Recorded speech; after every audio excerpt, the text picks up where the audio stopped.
মানব সভ্যতার আকাশ জয়ের ইতিহাস বহু পুরনো, তবে আজ পর্যন্ত আকাশে ওড়া বৃহত্তম বিমানটির নাম অ্যান্টোনোভ N-225 মৃয়া।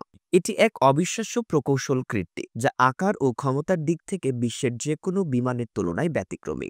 সোভিয়েত ইউনিয়নের শাসনামলে ১৯৮০-র দশকে বিশ্বের সবচেয়ে বড় বিমান অ্যান্টোনোভ N-225 মৃয়া তৈরি করা হয়। এটি নির্মাণ করেছিল সোভিয়েত ইউনিয়নের বিখ্যাত প্রতিষ্ঠান অ্যান্টোনোভ ডিজাইন ব্যুরো। ১৯৮১ সালে যখন নাসা পুনর্ব্যবহারযোগ্য মহাকাশযান তৈরি করে, তখন সোভিয়েত ইউনিয়নও একই ধরনের একটি মহাকাশযান তৈরির পরিকল্পনা করে, যার নাম দেওয়া হয় বুরান। তবে সমস্যা দেখা দেয় কিভাবে এত বিশাল মহাকাশযান বহন করা হবে। তখন অ্যান্টোনোভ ডিজাইন ব্যুরোকে এমন একটি বিমান তৈরির নির্দেশ দেওয়া হয় যা বুরান মহাকাশযান বহন করতে সক্ষম হবে। এই লক্ষ্যে অ্যান্টোনোভ N-124-এর নকশার উপর ভিত্তি করে তৈরি করা হয় N-225 মৃয়া। ১৯৮৮ সালে নির্মাণ শেষ হওয়ার পর একই বছরের ২১ ডিসেম্বর প্রথমবারের মতো আকাশে উড়ে এই বিমানটি। সোভিয়েত ইউনিয়ন এটি সামরিক কাজে ব্যবহার করত।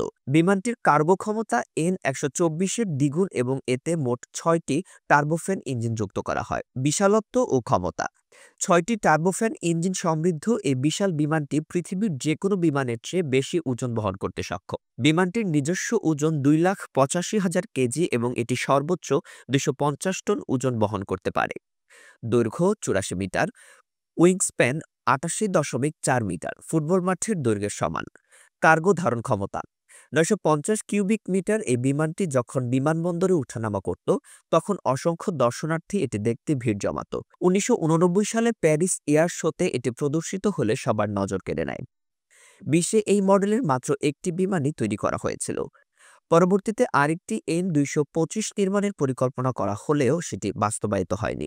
২০০১ সালে বিমানটিকে পুনরায় চালু করা হয় এবং সেই বছর এটি ১২৪টি বিশ্ব রেকর্ড স্থাপন করে। ২০২০ সালে কোভিড-১৯ মহামারীর সময় N-225 একাধিকবার চীন থেকে ইউরোপে বিশাল পরিমাণ চিকিৎসা সরঞ্জাম পরিবহন করে। বিশ্বের সবচেয়ে বড় ও শক্তিশালী বিমান অ্যান্টোনোভ N-225 মৃয়া শুধু একটি বিমান নয়, এটি মানব সভ্যতার অগ্রগতির এক অনন্য নিদর্শন।